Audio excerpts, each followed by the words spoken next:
Now, considering that at the moment, RAM is actually one of the few PC components that's reasonably priced, it may be tempting to buy 32 gigs of RAM to try and future-proof your shiny new gaming system.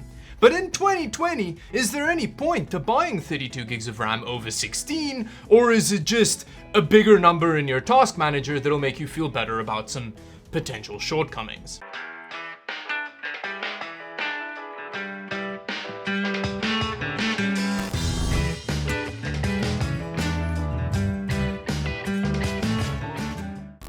Now, this is a topic that many people have done in the past, but I've decided to see for myself, considering that I am the proud owner of 32 gigs of RAM. But basically, this video is going to have two parts. The first one is I'm just going to benchmark a bunch of fairly new games and see if any of them benefit going from 16 gigs to 32 gigs of RAM. And then, in the second part, we're going to see if we can get some games to use more than 16 gigs of RAM. I don't know how much that gives away the benchmark results, but yeah, let's get into that first of all. Now, the RAM kits that I'm using today are actually two different sets of RAM, but I'm going to be testing them at 3200 megahertz at the same CAS latencies. So the 32 gig kit that I'm using is Predator HyperX memory, which I use in my editing system. It's the only reason that I actually have that. And then the 16 gig kit is a Corsair Vengeance RGB Pro kit, which is normally rated for 3600 megahertz. But I used it at 3200 megahertz because that's what my 32 gig kit runs at. Now, I'm gonna discuss the merit of the speeds of the RAM later in the video as well, because I think that that's very relevant to the conclusion. Now, as far as the test system goes, I'm using my standard test system that I've used over the last couple of videos. I've got a Ryzen 7 1700X overclocked to 3.9 gigahertz in there. It's not the fastest CPU, but it's what I have available for the tests. Graphics card wise, we're using an RTX 2070 Super.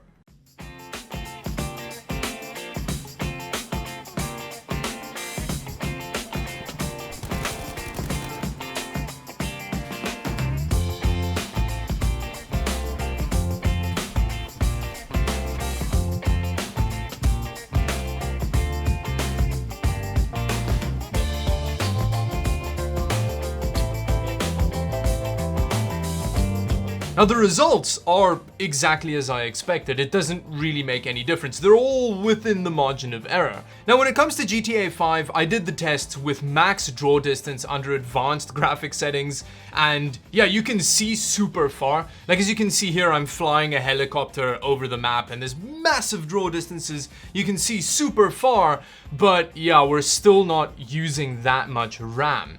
Now, you could probably mod GTA 5 up quite a lot to get it to a point where you use more than 16 gigs of RAM, but yeah, here it's not really using it. Now, I also thought it's important that I actually test Escape from Tarkov because I found that it uses quite a lot of RAM. As we all know, it's a game that runs weirdly badly sometimes, and a lot of that has to do with its RAM utilization. As you can see here on Customs, which isn't a huge map, but it's reasonably sized, it uses about 13.5 gigs, which again, you're still not capping out 16 gigs. It has 32 gigs available in this screen capture that I'm showing you here, but it's just not using it. However, when you move over to a new map, Reserve, with all of the new underground tunnels and stuff, it actually peaked at just over 16 gigs, which is very exciting. Finally, a game using more than 16 gigs of RAM. When it comes to Fortnite, 16 gigs of RAM is more than enough. As you can see here, I'm playing the game badly, and yeah, it's not even getting close to using 16 gigs of RAM. Assassin's Creed Odyssey, which is like a big Ubisoft sandbox game with visuals up the butt and lots of expansive view distances, also doesn't use that much RAM.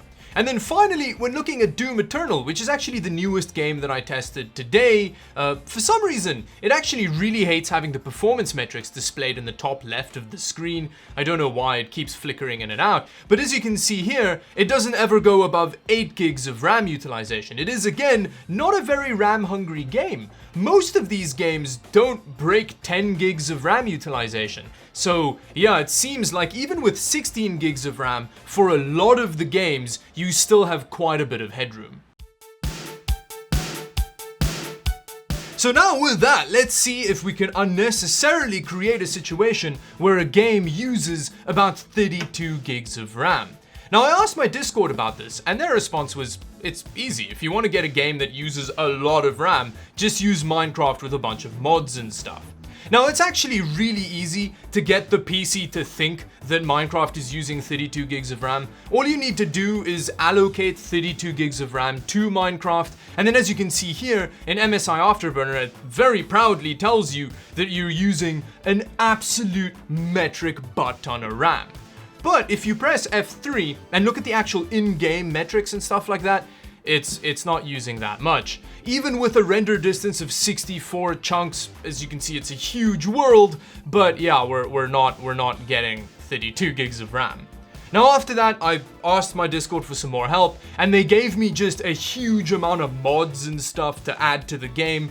Now here, we're running 99 mods with a very big render distance, and we're still only getting about 12 gigs of RAM at the peak that the game is using, which is pretty disappointing. It's not nearly as high as I thought it was gonna be. Now apparently, if you have a bunch of like really complicated machines and stuff going and you have a really built up server, you can use like 24 gigs of RAM with Minecraft, but I'm way too much of a boomer to know how to do any of that stuff. Now after that, I went on a short journey on the internet to try and see if anybody knows of games that they play regularly that uses 32 gigs of RAM. Now unfortunately, unless you're really heavily modding some open world game, that doesn't really seem to be the case.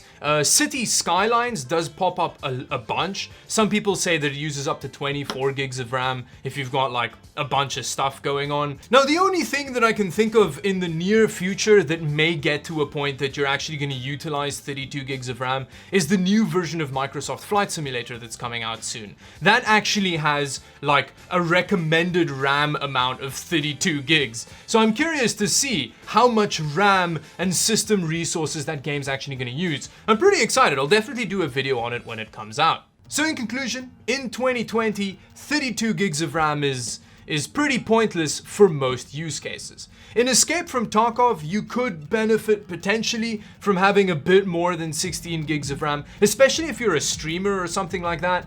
But yeah, I think for most people, I would recommend that you get faster RAM rather than more RAM. That'll definitely benefit you more. And chances are, you know if you need more than 16 gigs of RAM because you have some weird Skyrim mod fetish or whatever.